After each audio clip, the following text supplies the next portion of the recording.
further ado, let's go to Sue. Hi guys, Hey, how are you? hey, Sue. Well, last when I did the table saw, I only did half of the talk. It said it would be continued. So tonight it's continued. Now Oh, awesome. some of the stuff Whatever things you want. that was brought up last week is also that was up for tonight. But the thing is, we need to be safe around sharp things, guys.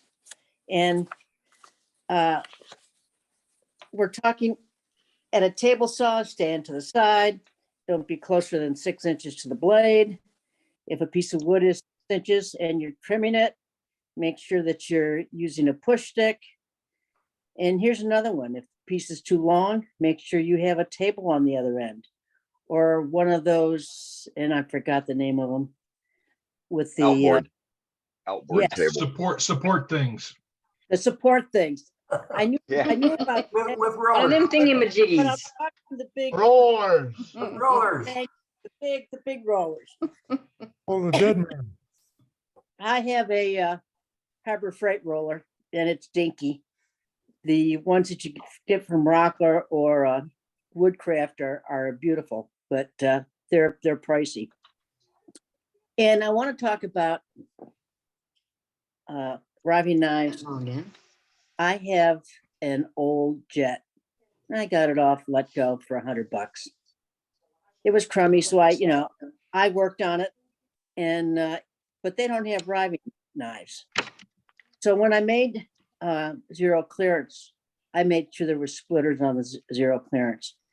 Always use your riving knife, and on older saws, make sure you've got a splitter on the back so that the wood doesn't grab itself and then Yep. come back. Pinch. Also, when you're cutting wood, do not lift the wood. Just push it and make sure that it's down there. Again, don't put your hand more than 6 inches. Okay. You'd like to have your digits when you come home. And last week we talked about that one person that wanted to show that how good the saw stop was and put his finger in the blade. Well, Huh. malfunction, your finger wouldn't be there. If you're going to test a $150 item, at least use a hot dog or something. When you're cutting wood, you're using your right hand. Now you can use your left hand if you want to keep a little bit of a tension on it. Okay, but really your right hand is doing the work. Your left hand can be by your side or off. It shouldn't be anywhere near that. If you have another piece of wood to cut, turn off the saw, reposition your legs, make sure you're balanced, and then do it. You're talking, what, 30 seconds, turn it off, make sure it stops spinning. You've already finished the first cut. Now you want to get positioned for the second cut. So take our time. Using a table saw is not production work.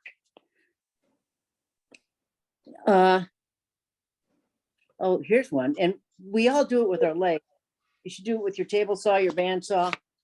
Keep the saw polished and free of debris.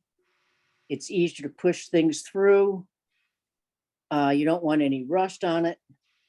So just, be cognizant of what you're doing and maintaining your saws. Well, this is the same thing that I had said. Never operate a table saw with the throat insert removed. Okay, so just don't, The because dado zone. exactly. You got a dado head in there. Wood that is fed to a gaping hole can drop down and get caught on the blade. That can happen if the throat insert is in place. So just be. Don't use a crosscut or your miter gauge rather if you're doing a cut and using your saw guide. Not even if you're going to do a dado. All you have to do is have less than a second. You've got to gouge in an appendage. So be do not make freehand cuts. Okay, and normally the people that like do that are people that either don't know anything or they're the professionals that do shortcuts. I was at a class one week, and we had a gentleman he's noted for Art Deco work, fantastic Art Deco artist and furniture maker. His name is Rodell. I don't know if you've ever heard of him. Nice guy, but he freehand cuts. I was cringing every time he would just start pushing the wood in and then back it back right back out with the blade turning. Well, this is how you do this. And I'm thinking, oh my God, I'll never do that. Because it scared me. You know, if you're scared to do the cut, for heaven's sakes, don't do it. Again, keep your blade guard, splitters, and anti-kickback fingers in place and operating freely. Check the action of these items before starting your work. You have to excuse me, my eyes aren't doing well today. Work should be released only when it is past the blade. Releasing work too early is an invitation to kickback, as it is possible for the blades to grab the part that has not yet gone by. When the stock is lifted or tilted, we went over this, the saw is able to shake the stock. If this happens and you lose your grip, duck down and hit the dirt, because that thing's coming back at you. And again, To the side. yeah, really step to the side. Check before cutting, like nails, knots, screws, stones. Such fun items can become projectiles. And if they hit, they smart and may cause serious injury as well.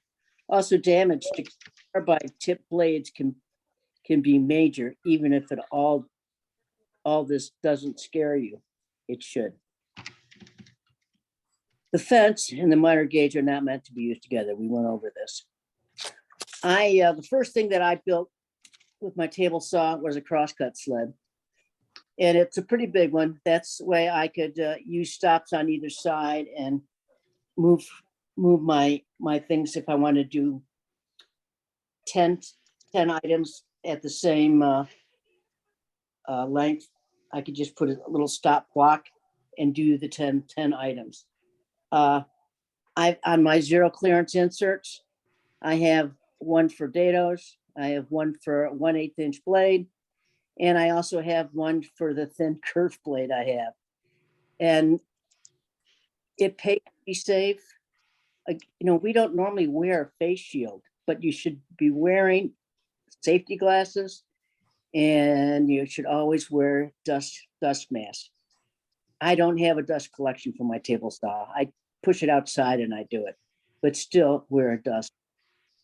So I'm looking forward to seeing you all next week, and I'm even looking more forward to this video that we've got. So take care, you guys. Outstanding. Thank you, Good Sue. catch there, Sue. Thank you, Sue. Welcome.